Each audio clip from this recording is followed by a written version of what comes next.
Thank you very much. It's Kaufman is Alive. I look at comic books new and old. Today I'm looking at an old comic book that's new. This is a reprint of G.I. Joe, A Real American Hero, issue number 21 by Image Comics. This was originally published by Marvel Comics, but now Image and Skybound has the license to G.I. Joe. They've been putting out G.I. Joe comics for the past couple years. I highly recommend go checking out the Skybound universe and the G.I. Joe, the Transformer comics. But this is from the original run of G.I. Joe, and Skybound's been doing a really great job reprinting these G.I. Joe comics. They reprinted the original first issue that I have here.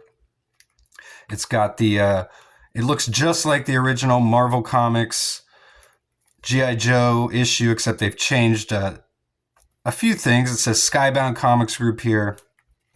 But these are just really great reprints by Image. They're all done with actual newsprint paper and reprinting the full issues. Unlike Marvel and DC, there's no ads. They don't reprint the original ads. It's just the comic itself. And I happen to get this really great variant cover. This was an in-store exclusive at my local comic shop, Comic Carnival. You see the logo there. 50 years Comic Carnival. Stuart Sayger is the artist here. StuartSayger.com. Go check out his website. He had an in-store signing for this exclusive cover. I got to meet him. I got to talk to him for a few minutes about G.I. Joe. Really nice guy. Really enjoyed talking to him. Got him to sign my book down here at the bottom. Looks really great. Really cool cover here. We've got Scarlet snuggling up to this crossbow here. She's got this wild hair. She's usually got her hair back in a ponytail, but not for this one. We've got Snake Eyes behind her looking onto the Cobra base here. A really nice cover. Really happy I got to meet him and get him to sign my book. So this is probably the most famous issue of the original G.I. Joe run. Issue number 21, The Silent Interlude, it's called. You probably recognize the original cover if you saw it. It's got Snake Eyes rappelling down the side of the Cobra base. We got Larry Hama, he's the writer, and he does the breakdowns. And we got Steve Leialoha doing the finishes on this issue. And the reason that it is a silent issue is explained in the back of the book here with a letter from Larry Hama, the current writer and the former writer of G.I. Joe. He was the writer of this book, and he's the current writer of the Skybound G.I. Joe, A Real American Hero series. But he says here, the details are lost in the midst of my fading memory. The gist is that for some reason we had to produce an entire issue of G.I. Joe in a little over 2 weeks. I went to editor Denny O'Neil and I said the only possible way was for me to write and draw it at the same time and eliminate lettering. That took up to about a week in those days before the internet and attaching JPEGs, he says. He says, I wrote it and did the breakdowns in 3 days and sent the boards off to Steve for finishes. He fed the finished pages back to Denny, who had George Russo's color them in the offices as they came in. The book went out on time. We all breathed a sigh of relief, none of us having any idea that this rush job would carve a place for itself in comic history. So, and he goes on to talk about how in this book has historically become so popular, and you know, it's so easy to read because there's no letters in it at all, no words, that it just became a book that anybody who had the issue became worn.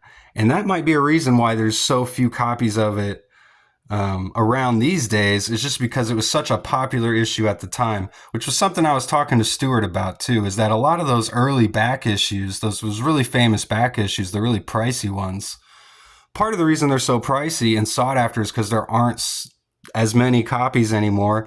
And the reason for that is probably because people were reading them so often and they would get torn up a lot easier. So, but Hama goes on to say, he says, I tried to keep my faith with readers by giving my all to a toy book, which we were considered the bottom of the heap back then, which G.I. Joe, Transformers would be considered toy books.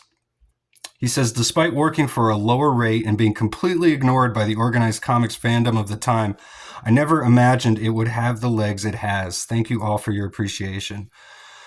So we'll get into this book here. Like I said, it's a quick book, like he says. They only finished it in just a couple of weeks. It's got a very simple plot. We've got Storm Shadow here, the white ninja who works for Cobra. He's kidnapped Scarlet.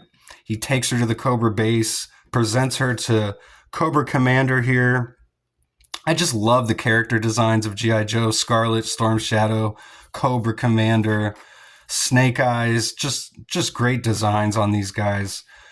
But Snake Eyes, obviously, he's going to rescue Scarlet here. We've got Destro, another just amazing character design. Such a great supervillain.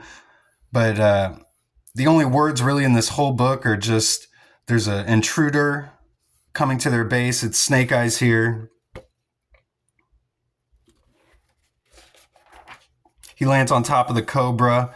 We see the where the cover image is inspired from here, where we've got Snake Eyes rappelling down the side of the Cobra base there. The original cover of this book. Scarlet uses a hairpin to sneak out of her chains. Destro, he's got all his pieces on the chessboard here. Signaling out, of course, the Baroness. We get a battle between Scarlet and Storm Shadow here briefly. Snake Eyes takes out some Cobra soldiers, and then he uses one of their uniforms as a disguise to fool the other soldiers so he can continue into the Citadel here.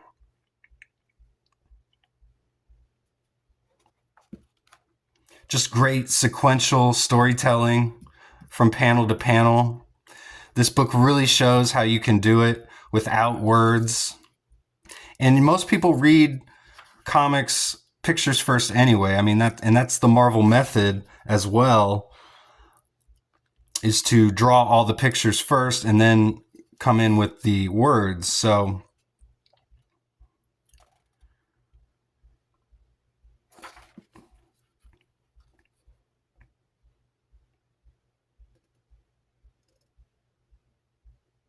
you can see some really kind of quick drawings here.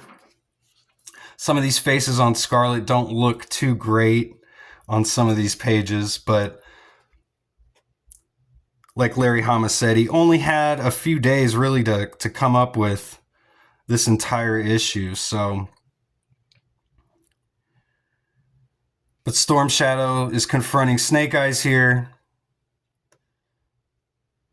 Scarlet, she is using the glider. She gets in front of Snake Eyes to try and block the sword, but Snake Eyes grabs the sword before it cuts into Scarlet there, and he tosses the sword behind him, much to the chagrin of Storm Shadow there. But you can kind of see on these last few pages, they're probably really trying to hurry up and get this book finished. And then they just fly off, leaving Storm Shadow watching them. So, not a whole lot to this issue, but just some great characters with Storm Shadow and Snake Eyes and Scarlet. And just a quick rescue caper here. So a quick rescue mission. And that's all you really need. So thanks again for watching. I highly recommend go picking up the original or go pick up this new reprint by Image. Thanks again for watching. Go read comics.